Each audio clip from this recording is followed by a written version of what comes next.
Selamat siang dan terima kasih kesempatan yang diberikan kepada saya untuk mempresentasikan proposal saya yang berjudul Analisis Pengaruh Variasi Temperatur Bahan Bakar B20 terhadap kinerja mesin diesel tipe EV1. Sebelumnya saya memperkenalkan diri saya. Nama saya Yohanes Pendi Nungari, NIM D21161002. Yang pertama itu bab 1 atau pendahuluan. Bab 1 itu terdiri dari latar belakang, rumusan masalah, tujuan penelitian, batas masalah, serta manfaat penelitian. Mungkin kita langsung masuk saya ke latar belakang. Latar belakang di sini terdiri dari 3 poin penting. Yang pertama itu ilmu pengetahuan dan teknologi, yang kedua minyak bumi, yang ketiga bahan bakar alternatif. Di sini yang pertama itu ilmu pengetahuan dan teknologi. Seperti yang kita ketahui, perkembangan ilmu pengetahuan dan teknologi di dunia itu semakin pesat, khususnya di bidang otomotif yang membutuhkan sumber daya energi yang berupa minyak bumi itu sangat besar, sehingga persediaan minyak bumi di dunia itu semakin berkurang, khususnya minyak fosil yang kita ketahui yang persediaannya semakin menipis. Oleh sebab itu dibutuhkannya suatu sumber energi alternatif, di mana yang saya bahas di sini adalah sumber energi alternatif itu yang berupa biodiesel, di mana biodiesel ini terbuat dari minyak hewani atau lemak nabati yang dilakukan dengan proses pencampuran alkohol untuk membuat atau menghasilkan biodiesel itu tersebut, yang kemudian nanti bisa diolah atau dicampur untuk sebagai bahan bakar alternatif. Mungkin kita lanjut ke berikutnya, itu rumusan masalah. Di sini rumusan masalahnya terdiri atau ada 4 bagian. Yang pertama, pengaruh variasi temperatur bahan bakar biodiesel B20 terhadap daya efektif. Yang kedua, bagaimana pengaruh variasi temperatur bahan bakar biodiesel B20 terhadap konsumsi bahan bakar spesifik. Yang ketiga, bagaimana pengaruh variasi temperatur bahan bakar biodiesel B20 terhadap efisiensi volumetrik. Yang keempat, bagaimana pengaruh variasi temperatur bahan bakar biodiesel B20 terhadap efisiensi termis. Dikira di sini rumusan masalahnya itu terdiri dari 4. Mungkin kita lanjut ke slide berikutnya. Itu tujuan penelitian. Tujuan penelitian ini terdiri juga dari 4 tujuan. Yang pertama, menganalisis variasi temperatur bahan bakar biodiesel B20 terhadap daya efektif. Yang kedua, menganalisis pengaruh variasi temperatur bahan bakar biodiesel B20 terhadap konsumsi bahan bakar spesifik. Yang ketiga itu menganalisis pengaruh variasi temperatur bahan bakar biodiesel B20 terhadap efisiensi volumetrik. Dan yang terakhir itu yang keempat, menganalisis pengaruh variasi temperatur bahan bakar biodiesel B20 terhadap efisiensi termis. Kemudian kita lanjut slide berikutnya, itu batasan masalah. Di sini saya mengambil 3 batasan masalah. Yang pertama itu bahan bakar yang saya gunakan di sini biodiesel B20 yang bersumber dari Pertamina. Yang kedua itu rasio kompresi yang saya gunakan pada mesin diesel di EV1 itu menggunakan rasio paling tinggi itu rasio 18, rasio kompresi 18. Sedangkan pada menggunakan mesin diesel, mesin yang digunakan itu bertipe mesin V1. Oke, lanjut berikutnya, itu manfaat penelitian. Pada penelitian ini memiliki 3 manfaat. Yang pertama, mengetahui pengaruh variasi temperatur bahan bakar biodiesel terhadap kinerja mesin diesel EV1. Yang kedua itu menjadi wadah penelitian pengaplikasian ilmu pengetahuan yang dimiliki oleh penulis, khususnya di dalam bidang motor bakar. Yang ketiga itu menjadi bahan informasi untuk peneliti selanjutnya yang kemudian bisa dikembangkan untuk peneliti lebih lanjut. Kemudian kita lanjut ke slide berikutnya, yaitu bab 2. Kita masuk ke bab 2, tinjauan pustaka. Tinjauan pustaka di sini terdiri dari 5 poin besar, 5 poin penting. Yang pertama itu mesin pembakaran dalam, siklus operasi pembakaran dalam, motor pembakaran dalam jenis compressed ignition atau mesin diesel. Yang keempat itu pembakaran bahan bakar dalam mesin diesel. Yang kelima itu bahan bakar alternatif. Kita masuk yang poin yang pertama itu mesin pembakaran dalam.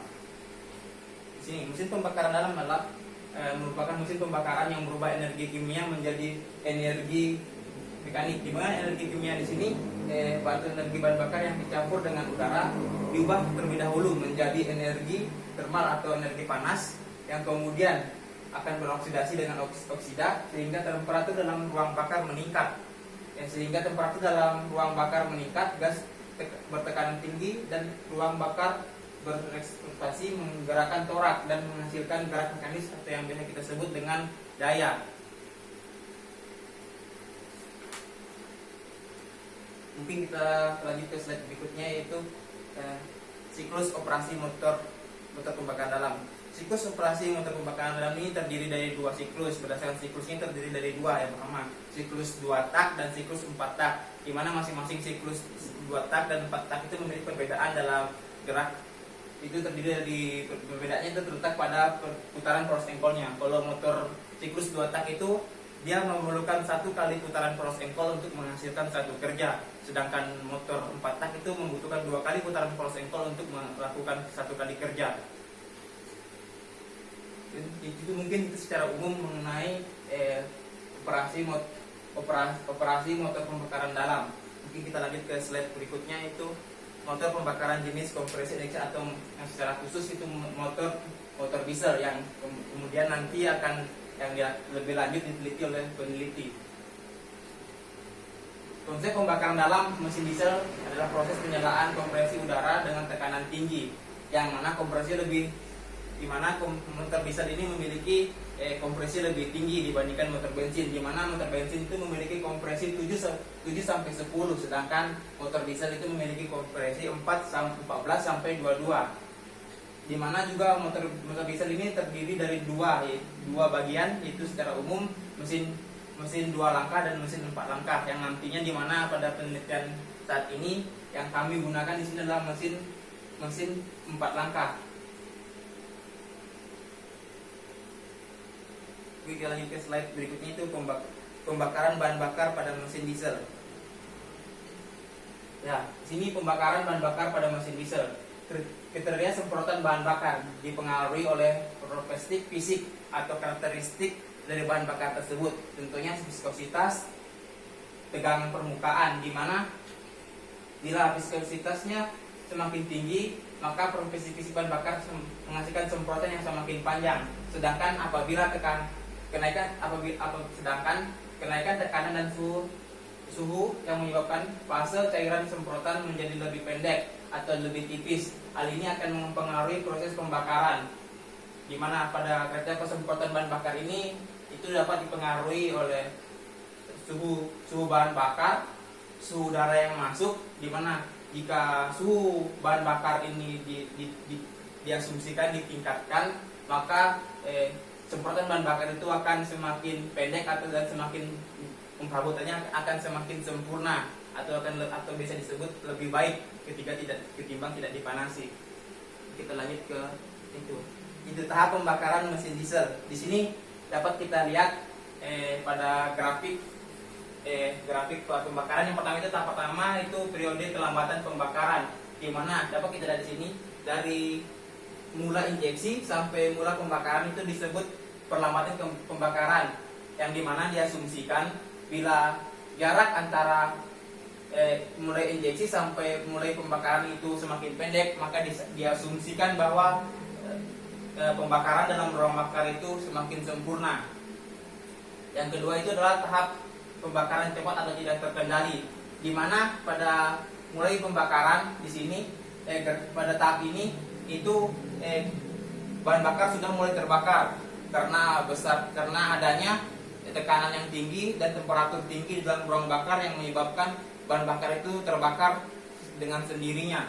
Yang ketiga itu tahap pembakaran terkendali, di mana di sini bahan bakar sudah mulai terbakar keseluruhan karena akibat tekanan kompresi yang tinggi yang menyebabkan tekanan atau suhu ruang bakar meningkat sehingga bahan bakar terbakar, yang kemudian nanti ledakan bahan bakar itu yang akan diubah menjadi gaya atau kerja untuk menggerakkan cross angle. Tahap keempat di sini atau after burning, di mana tahap ini tidak terjadi pada semua fase, di mana ini adalah sisa-sisa pembakaran dari bahan bakar yang terbuang atau sisa-sisa pembakaran. Yang berikutnya itu adalah pengaruh pemanasan bahan bakar. Yang seperti kita ketahui tadi, bahan bakar itu memiliki viskositas atau kekentalan, di mana diasumsikan bahwa dengan dilakukannya pemanasan dapat menurunkan viskositas dari bahan bakar tersebut, yang mula-mulanya bahan bakar itu mungkin agak kental, mungkin bisa lebih encer. Dan pada saat pengkabutan nanti bahan bakar lebih homogen dan lebih mudah tercampur dengan udara pada saat di ruang bakar. Mungkin kita lanjut ke slide berikutnya. Yang kelima ini, yang itu adalah bahan bakar alternatif, Di sini bahan bakar alternatif itu ada berupa biodiesel. Karena biodiesel itu sendiri adalah bahan bakar alternatif yang terdiri dari ester alkil, minyak nabati atau lemak hewani yang diproses dengan cara teresterifikasi yang dicampur dengan alkohol. Alasan utama menggunakan minyak nabati sebagai bahan bakar, alasan utama tidak menggunakan minyak nabati sebagai bahan bakar untuk mesin diesel itu karena dia memiliki viskositas yang tinggi, yang dimana ini dapat merusak mesin karena kekentalannya, dimana ini memiliki viskositas yang tinggi berkisaran 2 sampai 40 mm kuadrat per second, dimana akan menyebabkan terjadinya endapan, masalah penginjeksian bahan bakar ke dalam ruang bakar.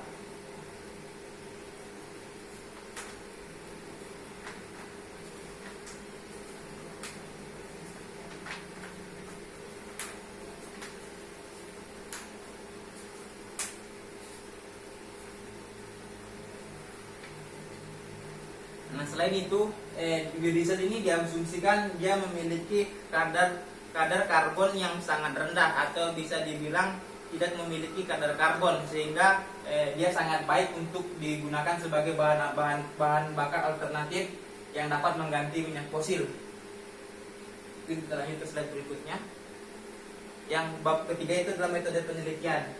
Metode penelitian itu pertama tempat penelitian, alat dan bahan, metode pengambilan data, parameter penting dalam pengambilan data eksperimental, proses pengambilan data eksperimental, dan flowchart. Kita lanjut ke tempat penelitian. Penelitian ini dilaksanakan di Laboratorium Internal Combustion, Gedung Departemen Teknik UNAS Universitas Hasanuddin. Kita lanjut, ini alat dan bahan. Yang pertama itu ada mesin diesel tipe T1, di mana mesin pengubah ini adalah mengubah energi kalor atau panas dari bahan bakar menjadi energi mekanik atau gerak yang memiliki spesifik itu 1 silinder, 4 langkah, pendingin air, panjang lengan itu 110 mm, diameter torak yaitu 87,5 mm, kapasitas itu 661 cc dengan daya yang dihasilkan sebesar 3,5 kW pada putaran 1500 rpm dengan rasio kompresi 12 sampai 18. Yang kedua itu adalah ini panel mesin. Disinilah kita akan mengatur, mendapat dan mencatat data-data kayak konsumsi bahan bakar, nilai tabung yang dapat kita lihat untuk konsumsi bahan bakar. Di sini kita dapat juga melakukan pemberian bebanan serta melihat berapa putaran mesin yang dihasilkan. Yang ketiga itu adalah komputer. Komputer di sini adalah berfungsi untuk menginput atau mengolah data-data yang dihasilkan, yang dikonvert dari panel mesin, kemudian dibaca oleh komputer. Kita lanjut. Itu alat dan bahan, mesin alat dengan bahan. Yang kedua inilah pompa. Pompa di sini inilah pompa yang digunakan untuk mengaliri fluida sebagai pendingin mesin. Yang digunakan, yang ini tipe pompa inilah tipenya monoblok. Yang kelima itu adalah alat pemanas bahan bakar. Alat pemanas bahan bakar ini berfungsi untuk memanaskan bahan bakar B20, yang mana nantinya bahan bakar akan dialiri melalui pipa tembaga yang berukuran yang diameternya berukuran 1 cm, di mana di dalam wadah kotak ini akan berisi air nantinya, yang kemudian dipanasi oleh pemanas air, yang kemudian panas air ini akan berfungsi untuk memanasi pipa tembaga yang dialiri oleh bahan bakar. Inilah wadah air yang digunakan sebagai wadah air panas yang akan dipanasi nanti, yang berguna untuk memanasi bahan bakar. Kita lanjut. Di sini adalah yang ke-7 itu adalah water heater. Itu adalah alat pemanas yang nantinya akan digunakan untuk memanaskan air. Ini adalah contoh gambar pipa tembaga yang akan digunakan, atau biasa pipa AC yang berukuran diameternya itu 1, cm. Ini adalah termostat, di mana termostat ini berfungsi nanti yang akan dihubungkan dengan pemanas air yang akan berfungsi untuk memutus aliran listrik ketika temperatur air telah mencapai temperatur yang diinginkan. Dia akan secara otomatis memutus aliran listrik sehingga temperatur air akan tetap normal nantinya. Kita lanjut. Yang ini adalah kabel kabel sensor termostat, di mana kabel ini akan membaca suhu temperatur air nantinya, yang kemudian akan diteruskan ke sensor sehingga dapat membacanya, sehingga ketika suhu temperatur air sudah sampai ke titiknya, dia akan yang meneruskan sehingga aliran listrik dapat diputuskan. Itu yang buat thermocouple. Di sini thermocouple berfungsi untuk mengukur temperatur bahan bakar yang keluar apakah sudah mencapai temperatur yang diinginkan, dan dapat digunakan nanti untuk mengkalibrasi data berapa temperatur air yang dibutuhkan untuk memanaskan bahan bakar. Di sini yang itu bahannya itu kita menggunakan biodiesel B20, yang mana biodiesel ini dapat diperoleh dari perusahaan Pertamina yang dibeli di Pertamina. Kita lanjut.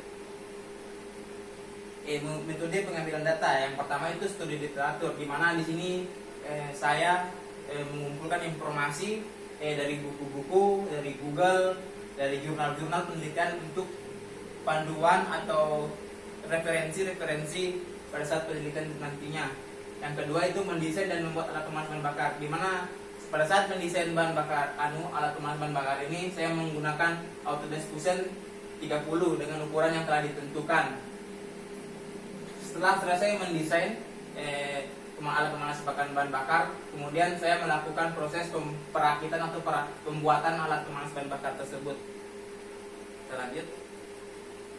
Yang ketiga itulah pengumpulan data, di mana pada penelitian ini pengumpulan data atau pengambilan data dilakukan dengan dua cara, itu menggunakan mesin diesel EV1 dengan alat pemanas bahan bakar, yang mana nanti alat pemanas bakar ini akan digunakan untuk memanaskan bahan bakar sebelum memasuki ruang bakar pada mesin diesel.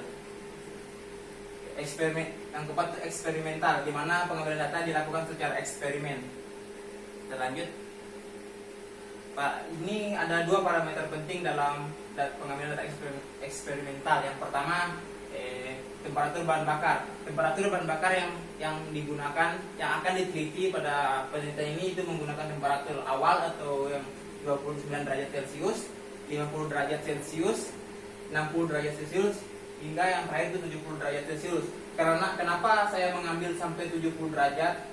Karena dari kayak sumber-sumber atau jurnal-jurnal yang telah saya baca, apabila temperatur bahan bakar terlalu tinggi itu dapat menyebabkan kerusakan, yang contohnya itu kerusakannya pada pompanya itu mungkin sealnya akan melar karena panas yang terlalu tinggi. Yang kedua itu adalah pembebanan, di mana pada penelitian ini saya membeli 4 pembebanan. Yang pertama beban rendah 3 kg, kemudian meningkat menjadi 6 kg, meningkat menjadi 9 kg, dan yang paling tinggi itu 12 kg.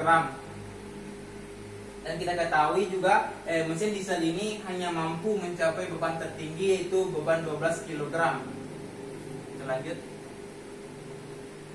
Proses pengambilan data eksperimental ini menggunakan 2 alat, yaitu alat pemanas bahan bakar dan PCR engine. Di mana alat pemanas bahan bakar ini sebelum melakukan proses pengambilan data, kita mengisi air terlebih dahulu ke dalam tabung pengisian, kemudian kita memanaskan air tersebut sehingga sampai temperatur yang diinginkan untuk yang selanjutnya akan digunakan, yang akan memanaskan bahan bakar yang mengalir pada pipa tembaga tersebut. Kemudian setelah temperatur air sudah mencapai suhu yang diinginkan, selanjutnya kita menyalakan mesin diesel. Sebelum kita menyalakan mesin diesel, kita harus memperhatikan terlebih dulu apakah bautnya telah terpasang dengan sempurna atau kencang, apakah terdapat bahan bakar pada tangki penampungan, apakah panel-panel berfungsi dengan baik, apakah komputer dapat merespon data-data dari mesin diesel. Setelah kita mengeceknya dan semuanya oke atau baik, mulailah kita melakukan pengambilan data, yang dimana pada data di sini kita memperhatikan temperaturnya dan memperhatikan pembebanannya. Dan sekian, mungkin kita lanjut lagi. Ini flowchart, di mana di sini dapat kita lihat itu kita memulai studi literatur, persiapan alat dan bahan, perancangan membuat alat atau pemanas bahan bakar biodiesel B20, pengujian alat pemanas bahan bakar, di mana pengujian dilakukan untuk mengecek apakah pemanas berfungsi, Apabila tidak berfungsi, kita melakukan proses perbaikan. Apabila pemanas sudah berfungsi dengan baik, selanjutnya kita melakukan proses pengambilan data dengan variasi temperatur dan putaran. Di sini kemudian kita melakukan pengecek apakah data sudah valid. Apabila data sudah valid di sini maksudnya cukup dan artian benar. Kalau data sudah valid, kemudian kita melakukan analisis pembahasan mengenai proforma. Kemudian masuk kesimpulan dan mungkin terakhir selesai. Mungkin sekian presentasi mengenai proposal saya pada hari ini. Saya akhiri dengan ucapan terima kasih. Selamat siang. Assalamualaikum warahmatullahi wabarakatuh.